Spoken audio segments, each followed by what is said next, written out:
The CBS Radio Mystery Theater presents... Come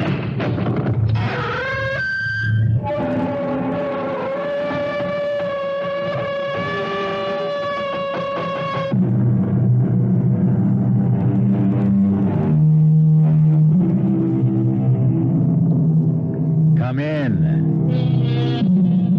Welcome. I'm E.G. Marshall.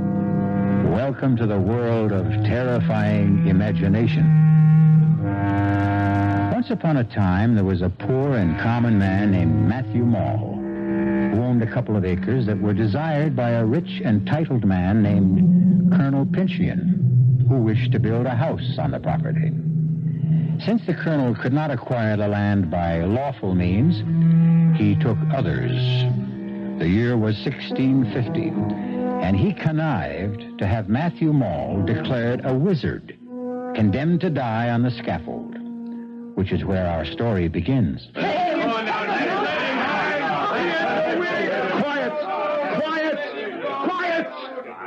You have not heard the last of Matthew Mall. You or your children, or your children's children. In particular, you, Colonel Pinchian, and all the family who follows you. Look at him, everyone, as a dying man makes a promise. Colonel Pinchian, God will give you and yours blood to drink. This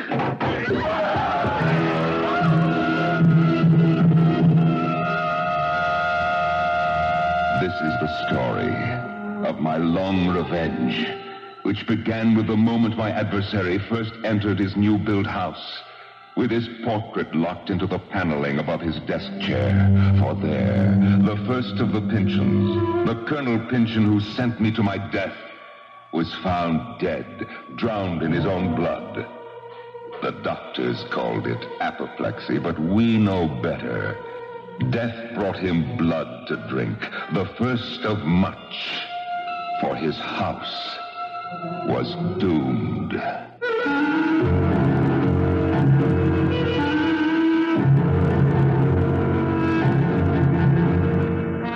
Our mystery drama, The House of the Seven Gables, was especially adapted from the Nathaniel Hawthorne classic for the Mystery Theater by Ian Martin and stars Norman Rose. It is sponsored in part by Sign-Off, the Sinus Medicines, and Anheuser-Busch Incorporated, Brewers of Budweiser. I'll be back shortly with Act One.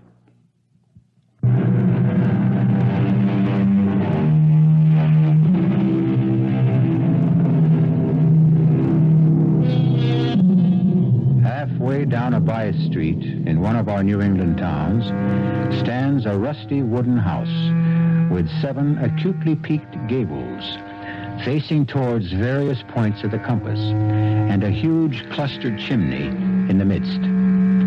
So begins the second novel written by Nathaniel Hawthorne. And to tell you the rest of it, here's the tortured, uneasy spirit of the wizard Matthew Mall, who died before his time and left a curse that endured for over 2 centuries.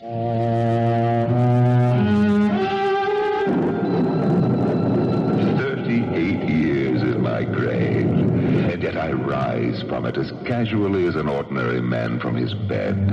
I am seen as easily at noon as I am by the witching hour.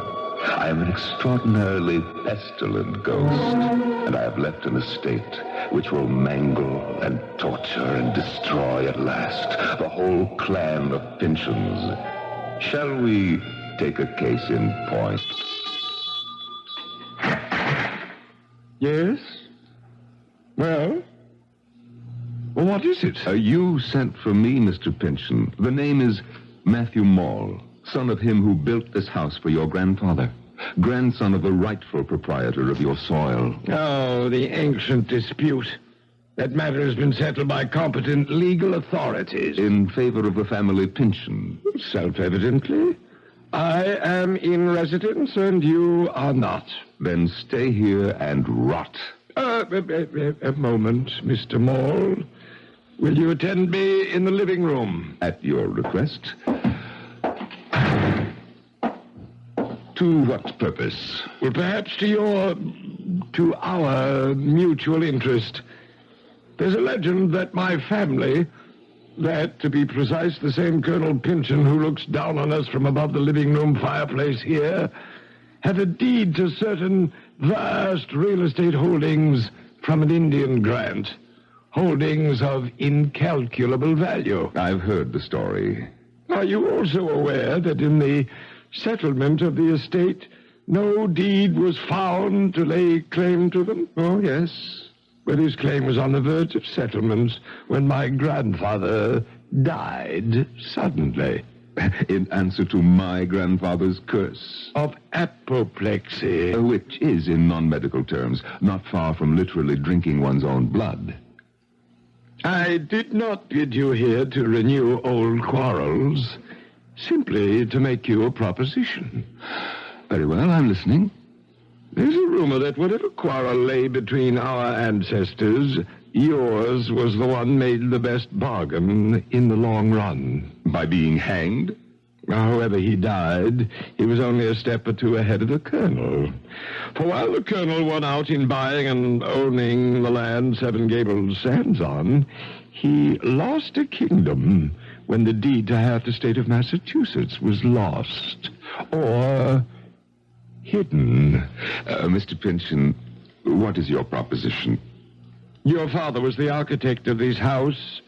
He might have secreted the papers somewhere or built some hidden chamber for them, which my ancestor, Colonel Pynchon, died too suddenly to reveal. I would be willing to pay well for information leading to them. I cannot believe the Colonel would have concealed something that was not his to hide. But there might be a chance for you to recover those papers.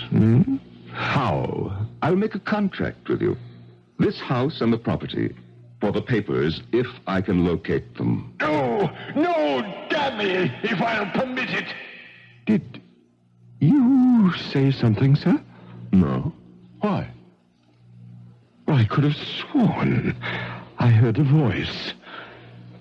Well, I'll meet your bargain if you can find the Indian grant. I'll need some help. I don't know where the papers are, or if they exist. I do know that to locate them, I need the help of a medium. I don't understand. You have a young daughter named Alice. Bring her here. From outside the oriel window, poured with frost against the roaring fire within, I watched my grandson toy with this Pynchon, whose only desire was to flee the dread house and live abroad. And by virtue of my right as a man taken before his time, I kept invading Matthew's mind and making it mine as far as I desired. My daughter, Alice, may I present Mr. Matthew Maule. My pleasure, Mr. Maule. Will you be seated?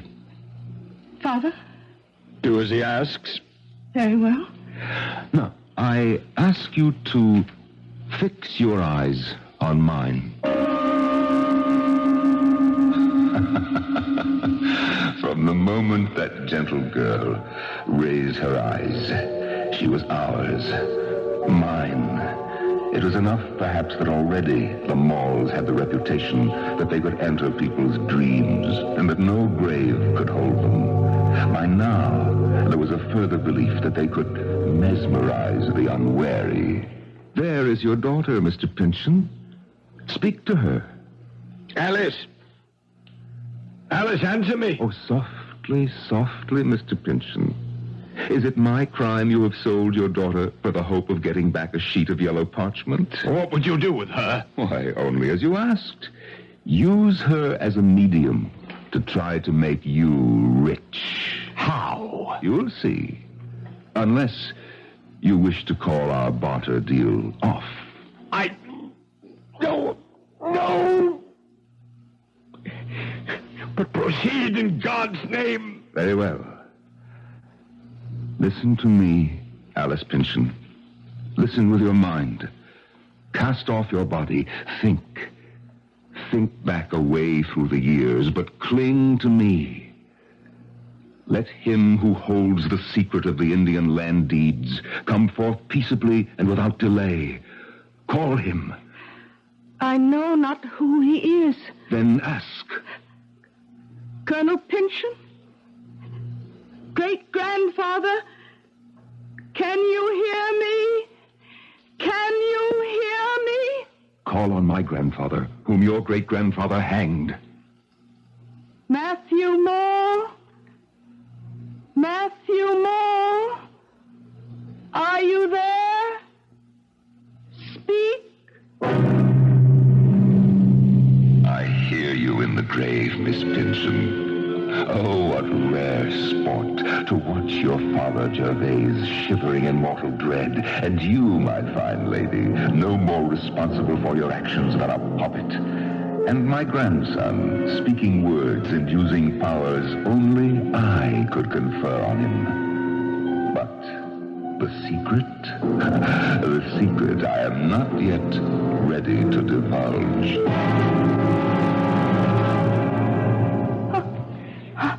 Enough! Enough! Would you kill the child? Bring her to. Without your answer? Have you not found it? Only this. Your grandfather's secret is one he must choke with until it is of no further value.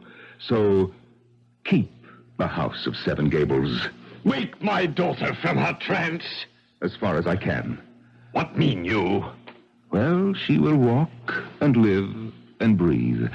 But what, man? I meant no harm. I meant only to humble you and yours. I did not mean to steal her soul, but I'm afraid that is lost.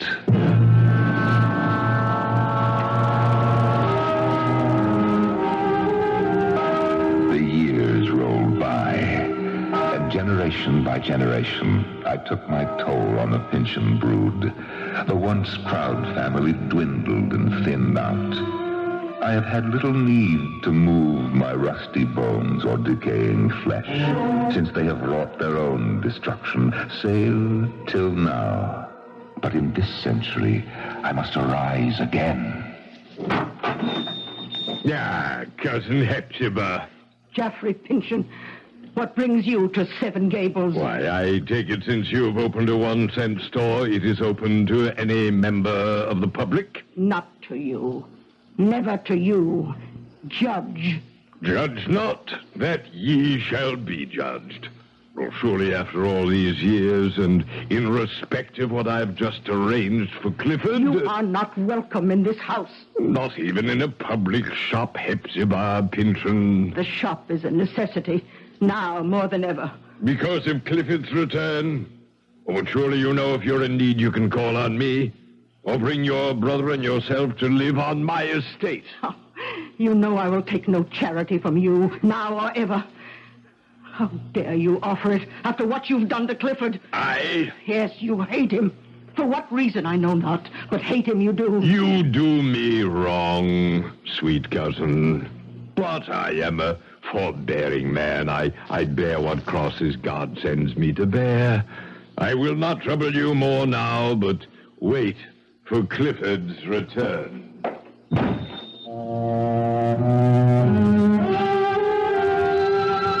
4 Pynchons are left. Nearsighted, angular, tall Hepzibah in her rusty black. The smiling, fat, oily Judge Geoffrey Pynchon, who so closely resembles the portrait of that black-hearted colonel who hangs in a massive gold frame in the living room, and who hanged me by the living neck. 2 yet. We are still to meet. Oh, bless my soul. The omnibus. It's stopping before my shop door. It can't be Clifford yet. No. Then who is it? Cousin Hepzibah. Cousin Hepzibah.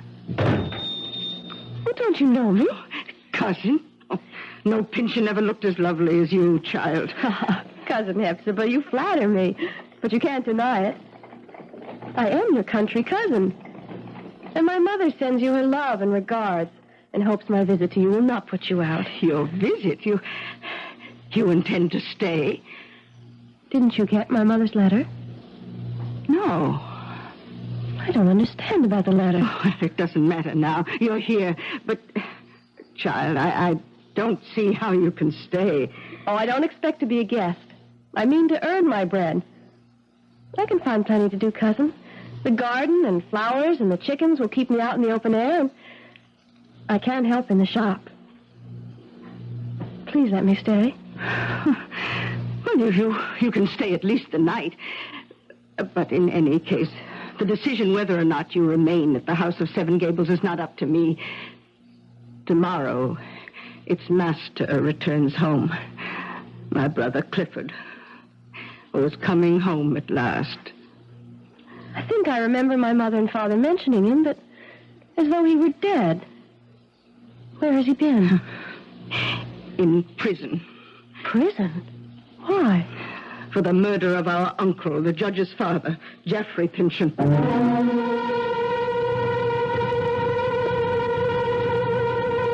One other young and unsuspecting girl, Alice Pynchon, came to grief under the shadowed gables of this brooding old house.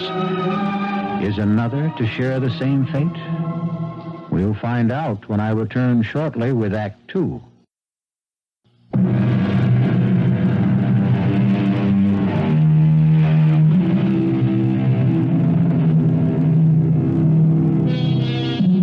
This is not my story, so let me quote from the man who first told it. The mysterious Clifford is about to return, and here is how he is foreshadowed in conversation between Miss Hepzibah Pynchon and the newly arrived Phoebe. 31 years ago, my uncle, master of this house, was found dead beneath the portrait of our ancestor, Colonel Pynchon. Death was accountable, the authorities decided, to a blow on the head. Since the desk in his private papers had been rifled, it was suspected that it was robbery and accidental murder committed to avoid discovery. By Cousin Clifford? Oh, I shall never believe that. Oh, you will see for yourself when he returns how gentle, sweet, unworldly. Oh, Clifford could never have been guilty. I'm sure from that kindly face you showed me in the miniature he was wrongly judged. No question of that. Just as I am sure that Cousin Geoffrey, why I cannot understand, was the one most instrumental in sending him there. How could that be? It was he who discovered Clifford by the rifle desk, our uncle lying on... Oh, hush. Dear Cousin Hepzibah, think of the present and not on the past. Soon Cousin Clifford will be home again. But surely it grows very late if he is coming today. Oh, well, you'd best off to bed. Perhaps I should greet him alone.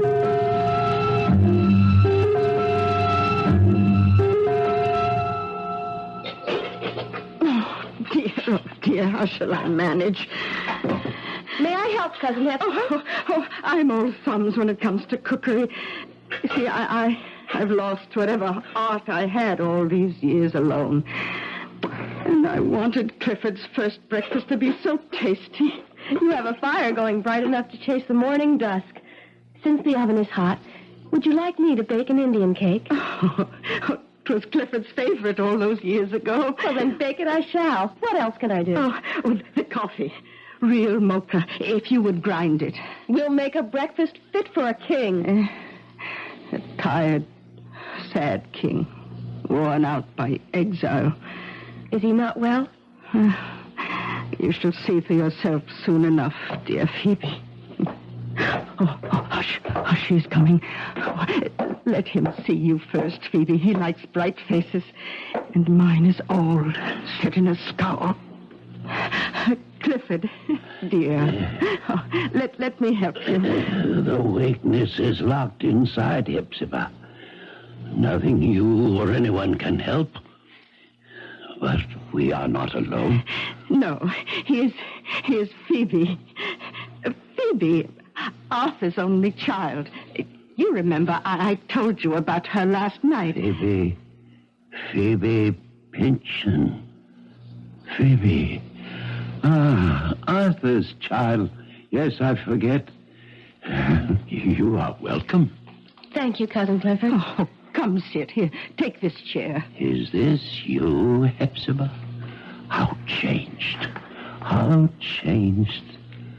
And are you angry with me? Oh, why should I be angry? And why do you bend your brows so? Oh, Clifford, there is nothing but love here. If I scowl, it is only habit that has gone before. Cousin Hepzibah's only worried and concerned that you should be happy. Then why do we keep that odious picture on the wall? Why can't we... What is that sound? Why, that is... Phoebe, will you answer it? Of course. That is the tinkle of the shop bell. Shop bell? Yes, sir. Ah, then, has Miss Hepzibah's shop opened under such favorable circumstances that she needs an assistant as attractive as you? I'm a cousin of hers, on a visit from the country. Well, in that case, I suspect you are a kinsman of mine. Let's see, oh, yes, little Phoebe Pinson.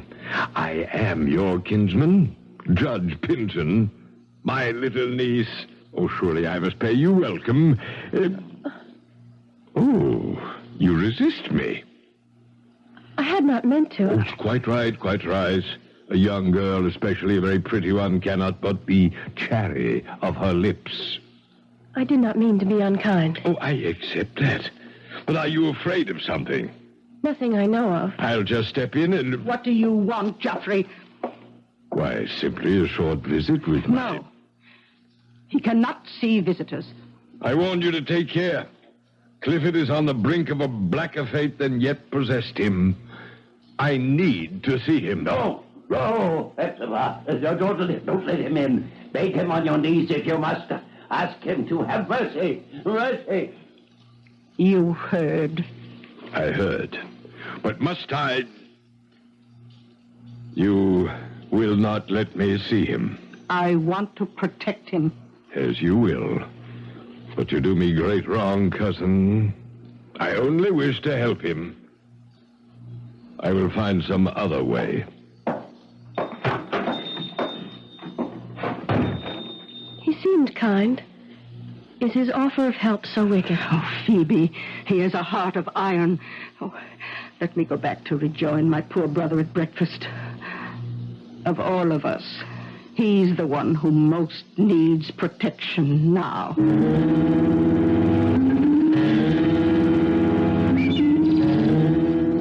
Don't do it, lady. What? Drink from that. Or even wash your face. I was only looking at my reflection in it. May I ask who you are, sir? Oh, forgive me. Miss Pynchon has not mentioned me?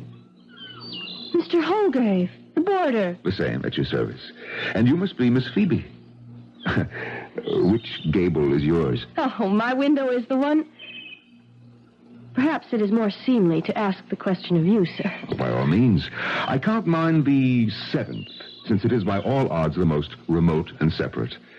See, up yonder, beyond the eaves. You live there all alone? A question hard to answer, Miss Phoebe. Why? In the house of the 7 gables, is anyone truly alone?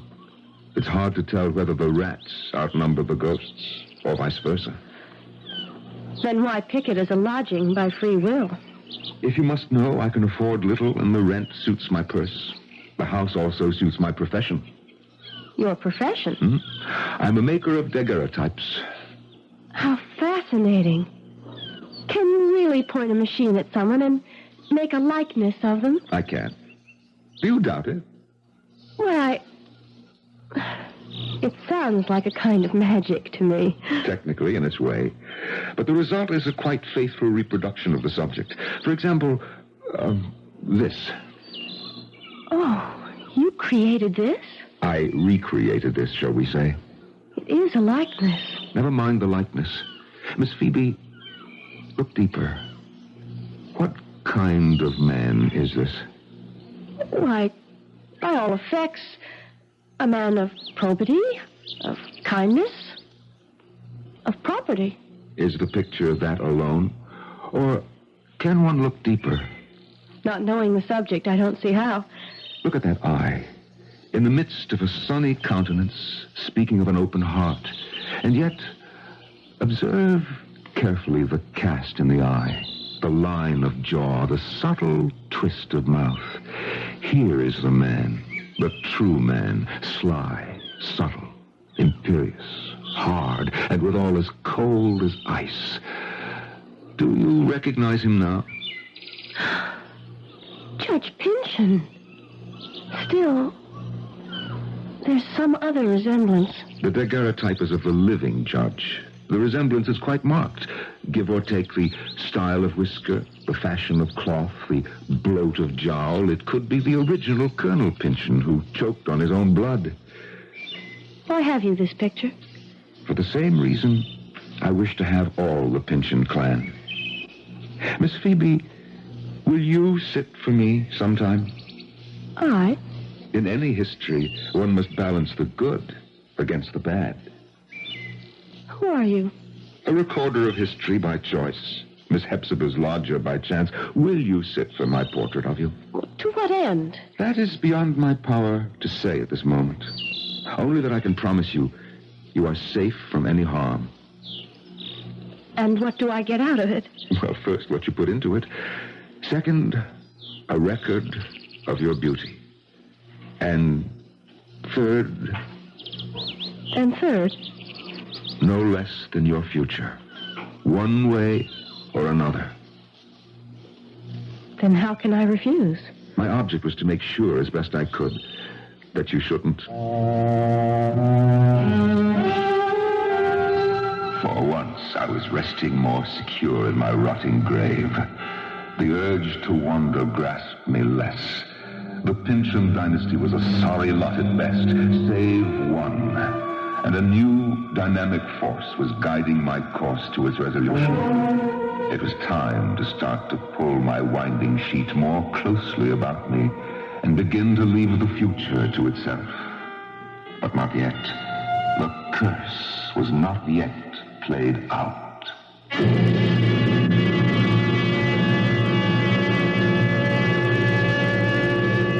The mysterious Mr. Holgrave. Who is he? What threat does he pose to Phoebe?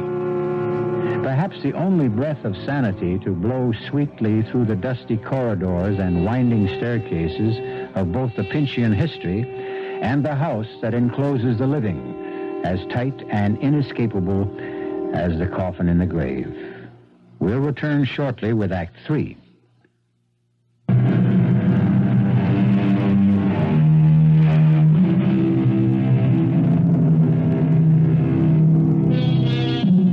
For 2 centuries, the curse of the hanged wizard Matthew Mole has hung like a cloud over the house of the Seven Gables.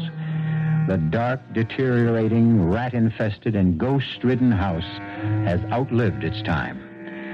Only the family to which it belongs hangs on to some distant remnant of the past. There, Cousin Clifford. Safe in your little eyrie and retreat. Trust you, Phoebe, to find me this spot in my private gable. Why, from here I can see all the world. The bustle of our little town, certainly. How free I feel after all those years. I have the wildest impulse. What, Cousin Clifford? Are you too young, perhaps, to remember when we blew soap bubbles? A glass of soapy water. And a clay pipe. Yeah, the pipe I still have. Well, the soapy water I can provide. But the lost years, where can they be found again?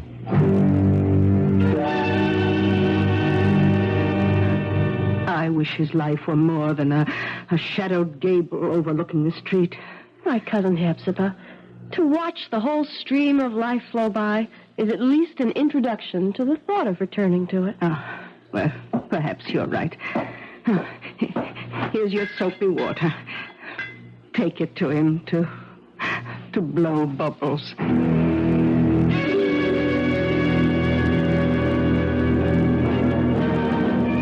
My window on the world, Phoebe. The best vantage point in town. You picked it for me. And without your support and love and interest, I suppose I should have just let the world go by. Well, you can't do that if it's passing right by your feet. Dear little Phoebe, you almost make me human again. That band coming by. Open the windows so that the sound can rumble into this lost, dark gable. There! Is that better? I scarcely know. I get infected with strange madnesses, like when I blew the soap bubbles and one burst on Jeffrey's head. Perhaps I should never get too close to life. What do you mean? You know the feeling when you're on a height. It is exciting, exhilarating, until you look down. Then there's this wild compulsion to throw yourself, to dash yourself to the ground. But Cousin Clifford, everyone feels that. Save that everyone doesn't do it. Of course not. Save me. I cannot help myself. No, stop! Let me go. No! I can't help myself. But I can. Cousin Epsimus! Cousin Epsimus! You can't stop me. Nothing can stop me. Oh, help! Help! Stop him, please! Please stop him!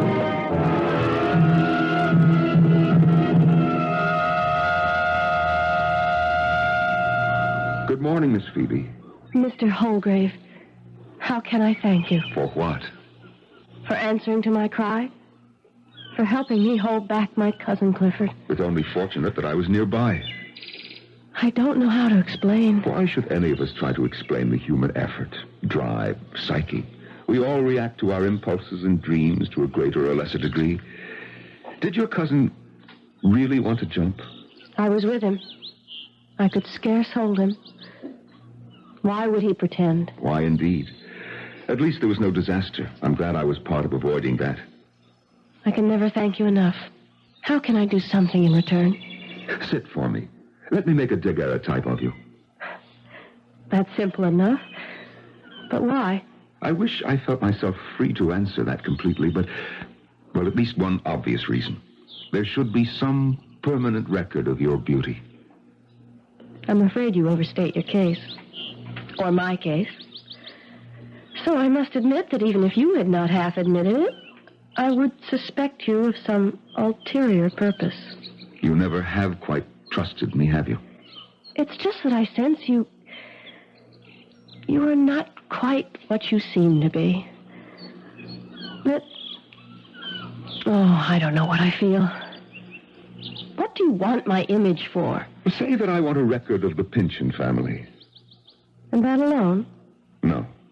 My other purpose, I must keep to myself.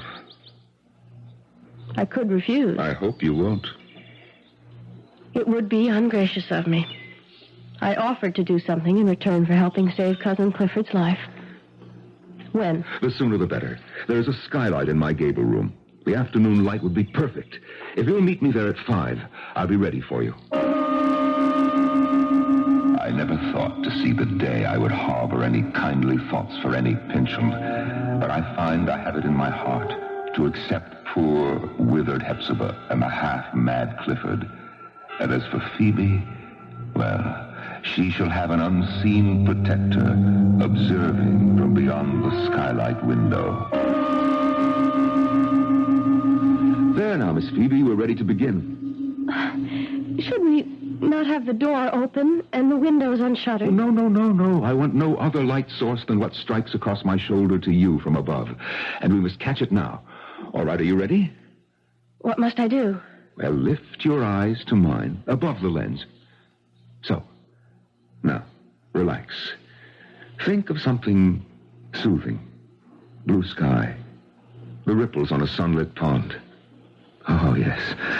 Yes, that's lovely. Don't try to smile. Just stay in repose. When I expose the plate, you must not move for 20 to 30 seconds. Now, take a deep, slow breath and hold it. Now. Now the plate is exposed. Silvered copper on which a film of silvered iodide has been formed by iodine vapor. The sands are dropping through my minute glass, and slowly, your image develops on the plate. This 1/2 minute I hold you mesmerized, only to make you immortal, never to be forgotten, to last till the end of time. Now you may relax. It's all over. Phoebe? Phoebe? Phoebe? I've mesmerized her. Phoebe! Oh, God help me to resist my evil desire. Phoebe! Phoebe! Forgive me if now I say what I have not dared to say to you, nor ever will, perhaps, so long as you are a Pyncheon. Phoebe, I love you with all my heart. Have loved you since that first moment I saw you in the garden. I cannot dare to hope when all is known that you could return that love. Yet here, at this moment, with you completely in my power, I could cast a spell on you that would hold you forever mine. No, Phoebe. Rather that you were never mine than to hold you bound to me against your will. Phoebe Pyncheon, can you hear me? I hear you. You are safe. You know that. Safe. You will have no memory of the trance you are in now. No memory. And when you wake, you will feel refreshed and your same lovely self. You promise me? I promise. Then, when I snap my fingers, wake. Oh, is my portrait all finished? Yes, Phoebe. May I see it? Oh, no. I have much to do before that. This one, I want to color. I would not have you see it in black and white. Oh, then I shall have to wait to look at it till I return. Return? I must go home to visit my mother and father and bring back the rest of my clothes. You intend to stay on at Seven Gables, then? Cousin Clifford needs me. And Cousin Hepzibah. I think it is my duty. To wither and dry up like them? Before God, I pray you find some better fate.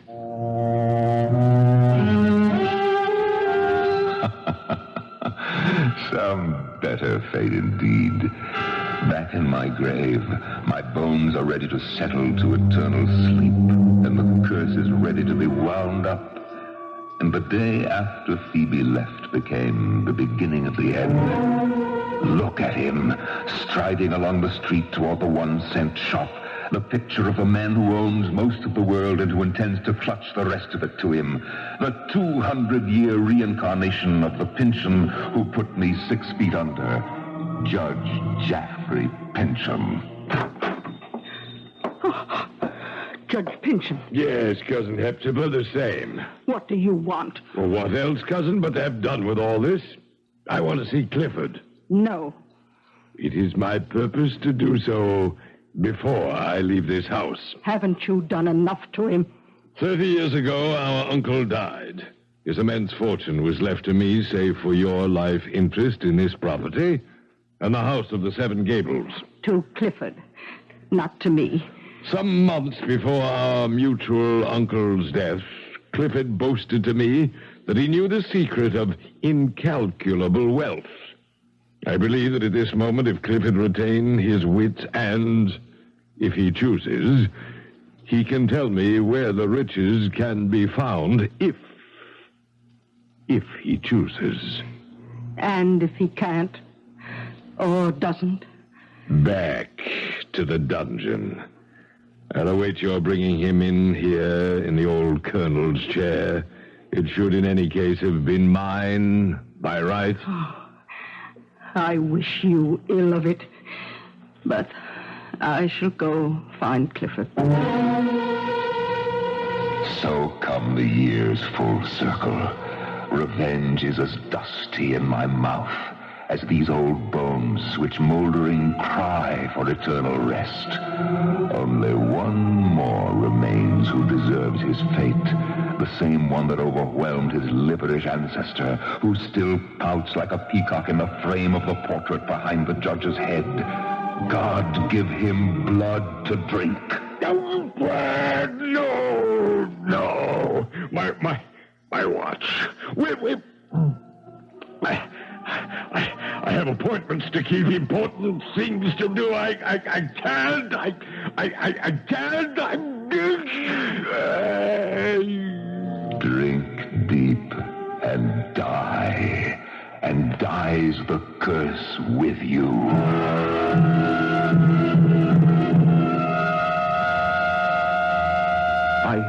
I found him here, Phoebe. Dead of apoplexy. The last of his line. But Hepzibah and Cousin Clifford... They inherit the judge's country estate. Bright with sunlight, with no dark gables to hem them in. I've already moved them there. I'm so bewildered. What shall I do now? Phoebe, I have an offer. What? Well, first, let me reveal who I am and what I know. A 2-century-old secret guarded to prove that might is not always right. Look, the curlicue pattern around the portrait. So many bits of detail, and only one that holds the power to open the vault where the ancient document lies behind the portrait. All that blood for a piece of parchment, clothed in the dust of 200 years and not worth even the paper it's written on. A sad and silly secret handed down to me. But who are you? Like you, the last of the Pynchons, I am the last of the Maules. Matthew Maule, and with the end of the family curse, I feel reborn. Or will if... If what? Matthew? Shall we end it all? Will you marry me, Phoebe, whom I love beyond all, and put an end for good to family feuds and tragic doom? Oh, yes, Matthew. Yes. On one condition. You have only to ask. That we leave and shut up forever the House of the Seven Gables.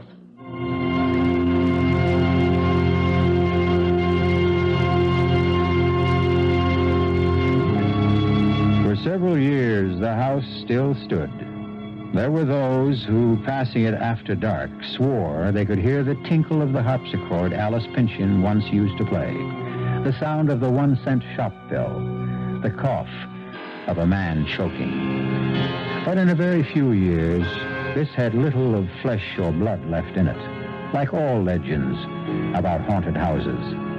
This one's only special claim to fame was that it had, if you counted them, 7 gables. I'll be back shortly.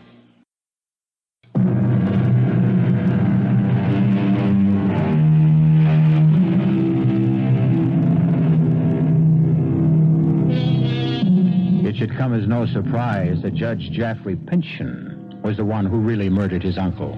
To have made gentle Clifford the scapegoat was reason enough for Matthew Maule to reach that powerful hand once more from the grave and exact what so seldom happens to the villains of this world, due retribution. Our cast included Norman Rose, Arnold Moss, Bryna Raeburn, Jada Rowland, and Staats Cotsworth.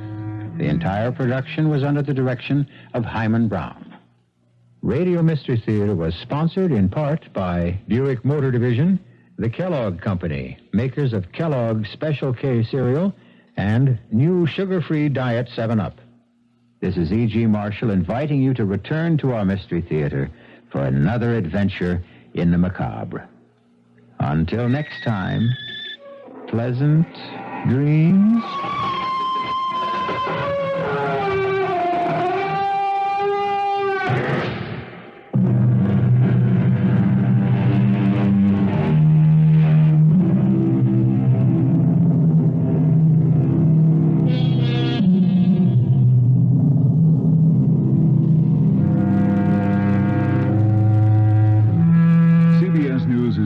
WBBM Chicago.